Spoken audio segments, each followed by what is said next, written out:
Hey songwriters, if you want to write better songs, stronger songs, songs that actually connect with people, then there are certain habits that almost every successful songwriter has. And interestingly, none of these habits have anything to do with talent. They're about how you approach songwriting, how you practice, how consistently you show up to it. Because the truth is, great songwriters don't just sit around waiting for great songs to happen. They develop habits that allow them to write better, stronger songs over time. So in this video, I'm going to share with you 7 successful songwriting habits that some of the best songwriters on this planet follow. And if you start applying just some of these, you'll immediately start to write stronger songs. Hey, Danny here, founder of Songwriters International. If you're new to the channel, please consider subscribing. We help songwriters develop their craft and take their songs from good to great by sharing tips, tricks, and techniques on all things songwriting. Habit number 1, they write even when they're not inspired. Now, this is the first habit of successful songwriters. A lot of people believe that songwriting is this magical moment. You go to the instrument, you start writing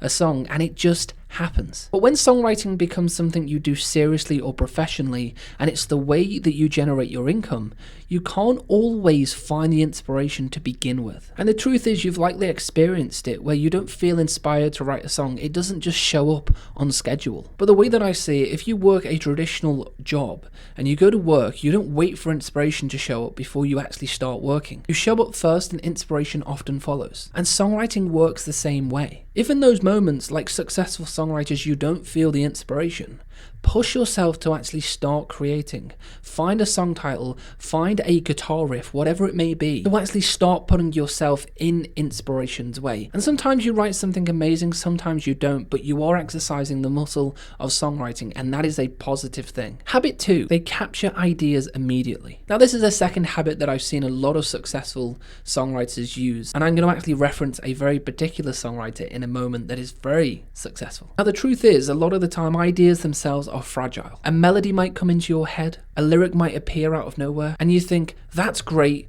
I'll remember it later. But you and I know later comes and that same idea is gone. Successful songwriters develop the habit of getting those ideas, and once they actually create the spark, they then save it, they record it, they write it down. Voice notes, lyric notes, melody recordings, whatever it takes. Look at that famous song by Paul McCartney, which was the last song of the Beatles that I believe. It's called Let It Be. Now, this song came to Paul McCartney after a dream in 1968, where his late mother Mary reassured him during the breakup of the Beatles. She said, "It's going to be fine, just let it be." Now, he didn't forget that idea, and it went on to be one of the most successful songs of all times. Because the worst part as a songwriter is having a great idea come to you, but then thinking, what was it again? So you have to treat every idea like gold, and then you can start to work with it and see if it's something that can actually be then built from there. Habit 3, they collaborate with other songwriters. Now, I get it, songwriting can feel like a very personal process, but when you actually look at the successful songwriters you look in on the music industry, collaboration is literally every turn. Most hit songs today are actually written by multiple writers. One songwriter might bring the concept, the other might bring a great melody, the other songwriter might be great with lyrics or structure. And when those strengths come together, the song itself becomes stronger. In fact, the statistic reported by the Rolling Stones magazine showed that over the past decade, only one top 10 Billboard hit was written by a solo songwriter, which really just shows how important collaboration has become. And this is exactly why collaborating, sharing ideas with others, but also taking ideas from others is so valuable to the process. That's what we do here at Songwriters International. We run weekly calls with songwriters, we collaborate, we network, and we're just in a community of like-minded songwriters. If you're looking for your own songwriting community, those people to collaborate, those people just to jump in with weekly, you can book a one-to-one call in with me personally to see if it might be the right fit for you. You can go into the description and head over to the calendar and book in a call with me. Habit 4, they finish songs. Now, a lot of songwriters start songs. That's the easy part. But finishing songs is where the real learning actually happens. Successful writers often write hundreds, sometimes thousands of songs across their career. But only a small percentage of those songs become the songs that people remember. But every single finished song teaches you something about structure, melody, lyrics, about what works in a song and perhaps what doesn't. So instead of constantly jumping from idea to idea, half-written song here, half-written song there, successful songwriters build the discipline, taking songs all the way to the end and committing to that regardless of how they feel about the song. Habit 5, they don't rely on production. Now, you should never be relying on production to save a song.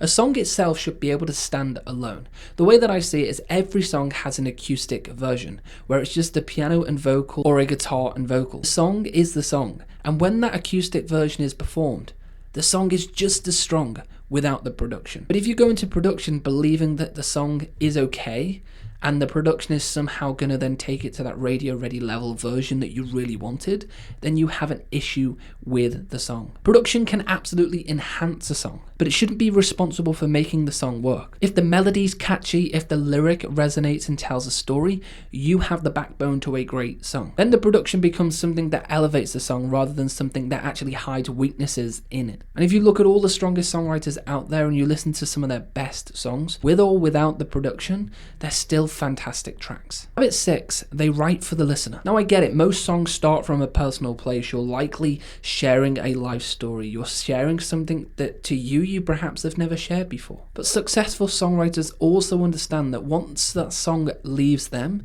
it also belongs to the listener. Ed Sheeran said something very interesting around this, is that these songs have become the ownership of other people. Other people listen to the songs that he's written now and relate to them and take them back to a personal story that they have. The song is no longer just his, but it's the ownership of millions of people around the world. And that's because listeners connect with what he's writing, and listeners want to be able to connect to songs. So instead of making songs overly cryptic or confusing, great songwriters aim for something that is personal but also universal. A listener somewhere in the world should be able to hear your song and say, that's exactly how I feel. This person is describing my situation. And that's when a song really starts to begin to resonate, and you write it from a personal place, but it also connects with people on a whole new level. And that's a very, very important habit to be having if you want to be a successful writer. Habit number 7, they seek feedback and support. Now the truth is, as a songwriter, when you sit in your studio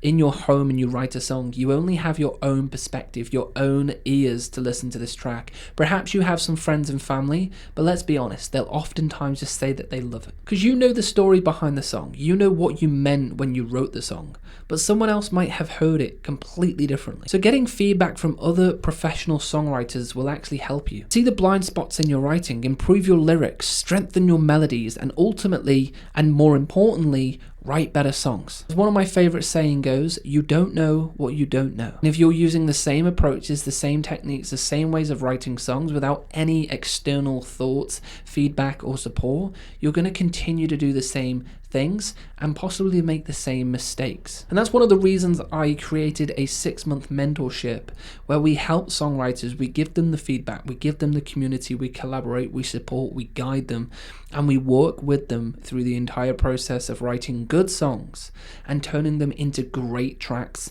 that listeners all around the world absolutely love. So if you're serious about becoming a better songwriter, developing your craft and writing your best possible songs, you can book in a call with me one-to-one where we can dive through your songs, see where you're at, see where your goals are, and what is the gap that needs to be filled to get you from where you are to where you want to be. So go ahead, in the description somewhere below, you can book in a call on my calendar. We'll dive out, we'll see if working with us might be a good fit for you. Now these are the habits of some of the most successful songwriters, so make sure to go and implement them when you're sitting down and writing a song. Now I've also put together a video on the most successful songwriter on the planet who has had over 30 #1 hit songs, a guy called Max Martin. Now he knows how to write a song because he's done it to the highest level time and time again. So if you want to see how a professional takes these habits and uses it into an actual process, then somewhere around here, click the video, head on over to the process of Max Martin. I'd absolutely love to teach it with you. If you haven't already, please consider subscribing for more videos like this,